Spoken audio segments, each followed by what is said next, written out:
Eh bien, bonjour à tous, je suis Frédéric de la chaîne The Fred Ludo Games, j'anime cette chaîne et soyez les bienvenus. Aujourd'hui, on va aborder un point un peu particulier, car le jeu de société n'est pas seulement un pur moment de plaisir ludique, c'est aussi, et ce fut parfois, un élément de propagande. Et l'histoire avec un grand H en a relevé quelques exemples, et celui dont je vais vous parler d'aujourd'hui s'appelle Le Saboteur, et il est sorti en 1943.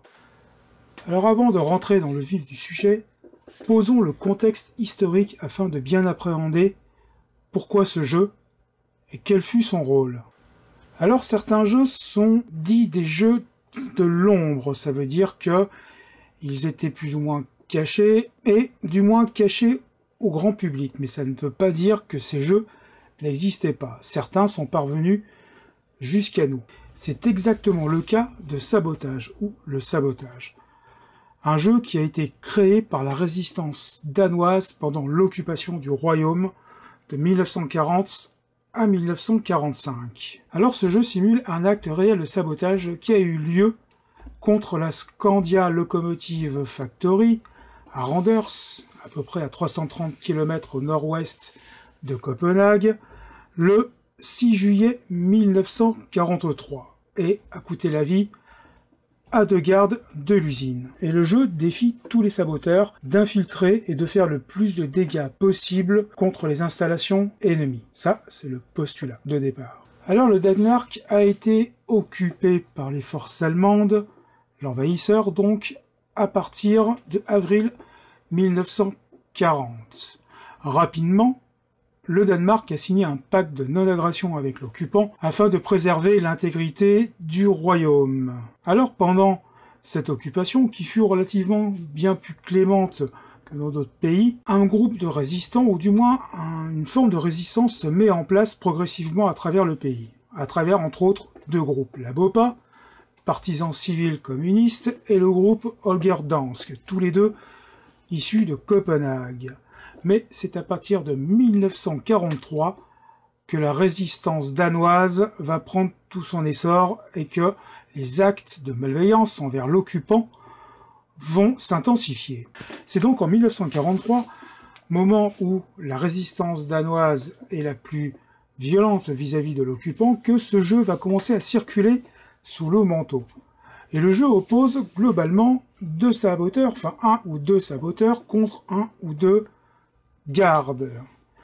Les premiers vont devoir détruire un maximum d'installations, pendant que les autres vont chercher à les repérer et faire sonner l'alarme. Naturellement, les saboteurs, avant de passer à l'acte, devront trouver sur le marché noir pinces, fusils, charges explosives, et j'en passe, et des meilleurs. Alors le jeu ne propose pas réellement de conditions de fin de partie. Globalement, c'est jusqu'à la vie et jusqu'à la mort. En d'autres termes, soit vous vous échappez, soit vous mourrez, soit vous vous faites arrêter. Ce qui d'ailleurs reviendra à peu près au même.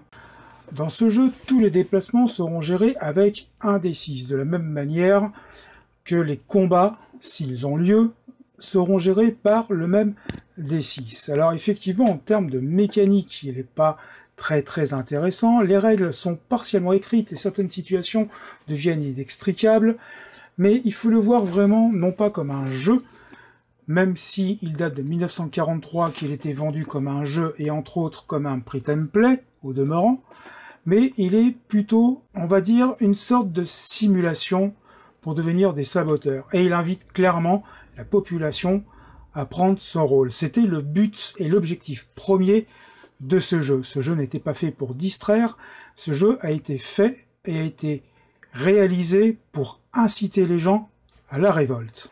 Alors rendons à César ce qui lui appartient. Et là je vais regarder mes notes, car la paternité du jeu revient à 3 personnes.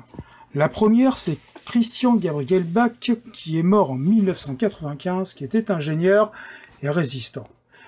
Et les 2 autres personnes sont des journalistes et résistants, naturellement, et se prénommaient, ou du moins se nommaient, Jörgen Milners et Viggo Tottersson. Dans mes recherches, je n'ai pas retrouvé le journal auquel ils appartenaient.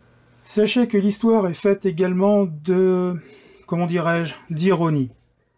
Eric Hagen était un médecin danois.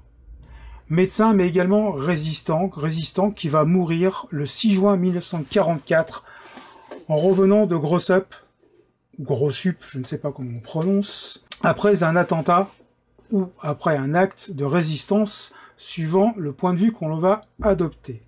Eric Hagen était donc un médecin et vendait le jeu du sabotage à ses patients, l'argent permettant ainsi de financer ses activités de résistants ou de terroristes suivant le regard que l'on pose sur cette histoire.